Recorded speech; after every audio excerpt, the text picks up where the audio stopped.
talk a little bit more about the Providence Working Group of the Green Infrastructure Coalition, and more specifically about the job training and workforce development project that we are working on.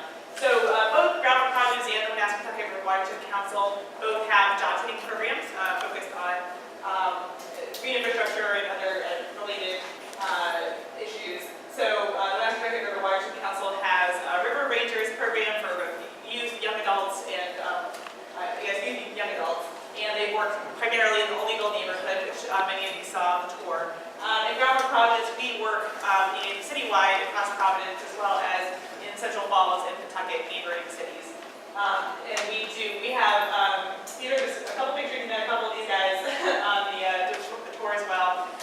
We've done 2 job training programs just this year, focused on the environmental services sector, with a strong emphasis in sustainable landscaping and green infrastructure. We are funded by the EPA Environmental Workforce Development and Job Training Grant, as well as the EPA Healthy Communities Grant, which funded a specific young adult-focused green infrastructure training program, which we are just wrapping up this week, actually. They're going to be helping out with the green roofs that you guys heard about on the tour. And that Healthy Communities Grant was really a coalition effort. It was partners coming together, Kentucky River Watershed Council, Groundwork Providence, and others to identify this need and think about how could we lay that groundwork of, no pun intended, but often lay the groundwork of developing a workforce and making the case that green infrastructure investments really come back and reverberate throughout the community in lots of different great ways. The presentation, Citizens Plaza is right next to Water Place Park. It's a very high-trafficked, pedestrian-trafficked area of the city, right in the middle of the heart of downtown. We have a lot of events. Thousands of people every summer come to Providence for our water fire events that are along the Kentucky and Meshasset rivers downtown.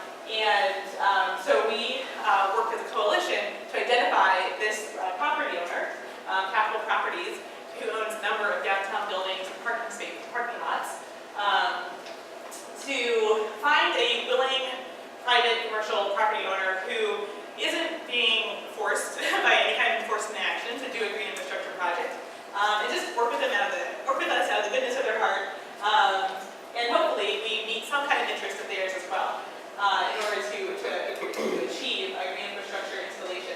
And we were able to find it in Capital Properties, and we are going to be working on either side of this very large parking area. It's a heavily used parking lot. And as the property owner says, it's been a parking lot, temporary parking lot for 25 years. So we expect it, they hope at some point it'll be developed into something larger, a building, but obviously it's been a parking lot for a long time. So this is a picture of what it looks like on the Meshasset riverside of the parking area. And so, Friends of the Meshasset, represented by Greg, Garrett, the Kentucky River Watershed Council, represented by Alicia, who you've met, and Meg, Jonathan Ford, and all these folks came together and worked to identify this project and to create an initial design plan for it. Collectively, we applied for DEM funding through the Bay Watershed Restoration Fund, which is bond money that